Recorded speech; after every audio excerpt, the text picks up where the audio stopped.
All right, what is up, all you aspiring Floridians? Welcome to the Moving to Florida show. I'm your host, Judson, along with co-host Mohit Badlani. What's up, guys? All right, Mo, so we have got May's numbers as far as housing, and we wanted to give everybody a market update. Wow, Florida Realtors Association came out, just released it, didn't it? Yeah, that's right. We just did a podcast like this recently with April's numbers. I think those were a little bit delayed, but we just saw these numbers yesterday and wanted to go ahead and record this data and get it out to everybody. I think we had discussed this before and we said, probably we don't need to do a market update every month, but right now with everything that's going on, in the economy and everything else with COVID, we feel like it's a good idea to get this data out and let people know what is going on with Florida real estate. I agree. At least our audience will be informed of what's going on a monthly basis, especially with what's going on. That's right, for sure. And I think overall we've got good news here as we are continuing to see signs of recovery. And the biggest sign that we're seeing of recovery is actually an increase in pending home sales this year versus May of 2019. Right. And the single family home category, pending home sales are up 2.3% over last year's May. That's a huge jump. Yeah, it's a big change. Also, from what we saw in April, whenever we did that data, we saw that pending home sales of single family homes were down 35% over 2019. So, that was a big drop. To turn that around and actually see an increase in May, that is great news. Oh, yeah, absolutely. This will likely convert to an increase of sales in June of 2020 of this month and versus last year of 2019, as a typical, sales cycle is about 30 to 40 days from contract to close. So, yeah, I think June's numbers is going to look really, really good. Right, for sure. It will be awesome to see, if that did happen. So we're right here at the beginning of July now as we're getting these numbers. So I know that June has closed out, but we don't have all the numbers put together yet. But it's definitely looking like it will be growth, which is fantastic news. Awesome. Pending sales of condos and townhouses haven't quite caught up to last year's numbers. They're actually down about 17% versus May of 2019. So there's still some weakness in the condo townhouse market, but it's, still a huge improvement over April's 57% decline.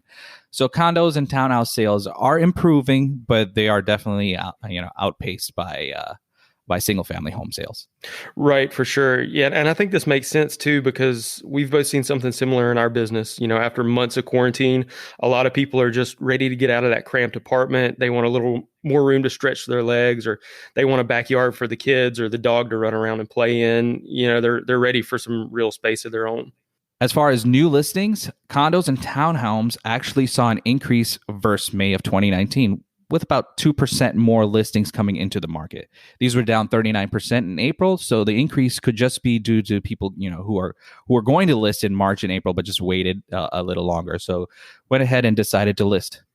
Yeah, I think that makes perfect sense. And then as far as new listings for single family homes coming on the market in May, those are down a little bit still, about 8.7% versus last year, but definitely still an improvement over April's 27% decline in new listings that we saw.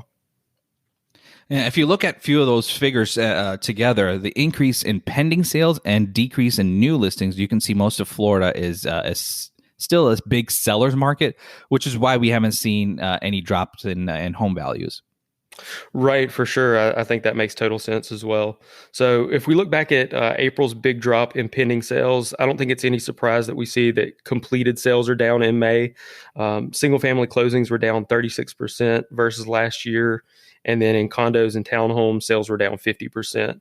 But the good news is, based on pending data for May, kind of as we mentioned, we're seeing an increase. So we should see this trend reversing in June and July. And hopefully we'll see a year-over-year increase in sales. I agree. As far as home values are concerned, they have continued to hold strong with a little bit of continued appreciation. The median sales price for a single family home was up 1.5%. That's about $270,000 average price. And condos and townhouse median prices were up 3.3%, which is about $200,000 right now. For sure. Yeah. Housing demand in Florida is still very strong. Florida is an amazing state to live in. We've still got lots of people moving here from out of state. Plus, we've got pent up demand after months and months of quarantine. And we've also got record low mortgage rates, and it doesn't look like that's going to be changing anytime soon. So we're hoping to continue to see growth here in our Florida real estate market. Today's episode, really quick, this is really just kind of a bonus episode. This is not our normal content, but again, with everything going on, we feel like it's important to get this information out to you guys. So, we definitely want to remind you guys, if you like the content that we're putting out, be sure to subscribe to the show. That way it's automatically downloaded to your device and it gets you guys one step closer to moving to Florida. All right, looks like all the numbers are out, so hopefully you guys can use those numbers, and we'll have June's numbers out soon too. So it should be another couple of weeks till we get that. Yeah, I think definitely for the time being, we need to keep doing these monthly updates to make sure everybody is informed as they work towards moving to Florida. Sounds good. If you'd like to connect with us about moving to Florida, you can reach us at movingtofloridashow@gmail.com or on our website at movingtofloridashow.com. You can also connect with us on social media on Facebook, Instagram at Moving to Florida Show. And for Twitter, we had to shorten it a little bit. Our handle there is at Moving to FL Show. Be sure to subscribe to our show, and if you like our content, so that you can automatically download to your device, and you'll be one step closer to moving to Florida.